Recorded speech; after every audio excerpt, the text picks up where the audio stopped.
केंद्र सरकारनं 1 नोव्हेंबर 2025 ला लागू केलेल्या नवीन 4 कामगार संहितांच्या पार्श्वभूमीवर महाराष्ट्र सरकारनं आपल्या राज्याची नियमावली तयार केली आहे। त्याचा मसुदा नुकताच प्रसिद्ध केलाय।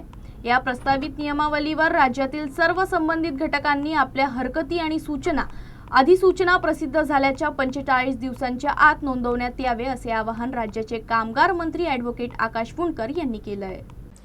केंद्र शासनानं औद्योगिक संबंध वेतन संहिता, व्यावसायिक सुरक्षा, आरोग्य आणि कार्यस्थळ परिस्थिती संहिता 2020 तसंच सामाजिक सुरक्षा संहिता 2020 अशा 4 प्रमुख संहिता देशभर लागू केल्या।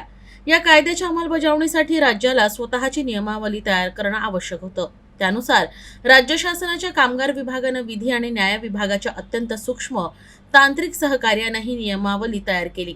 या नियमावलीचा मसुदा 28 एप्रिल ते 5 मे 2026 या कालावधीत अधिसूचनेद्वारे जनतेसाठी खुला करण्यात आला। या संदर्भात माहिती देताना कामगार मंत्री ॲडव्होकेट आकाश फुंडकर यांनी राज्याच्या प्रगतीमध्ये कामगारांचा सिंहाचा वाटा असतो। यामुळेच त्यांच्या कामाच्या ठिकाणची सुरक्षा, त्यांचं आरोग्य आणि त्यांना मिळणारं वेतन या बाबींना राज्य सरकारनं सर्वोच्च प्राधान्य दिलंय।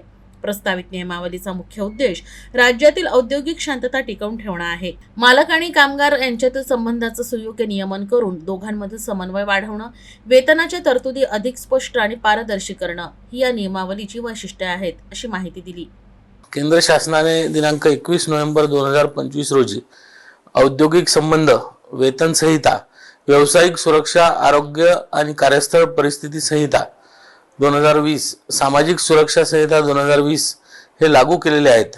त्या अनुषंगाने राज्याने उपरोक्त 4 संहितांमधील नियमावली दिनांक 28 एप्रिल 2026 ते 5 मे 2026 रोजीच्या अधिसूचनेद्वारे मसुदा प्रसिद्ध केला आहे। सदर अधिसूचनेद्वारे प्रसिद्ध केलेल्या मसुद्यांबाबत 45 दिवसांच्या आत हरकती सूचना मागविण्यात आलेल्या आहेत।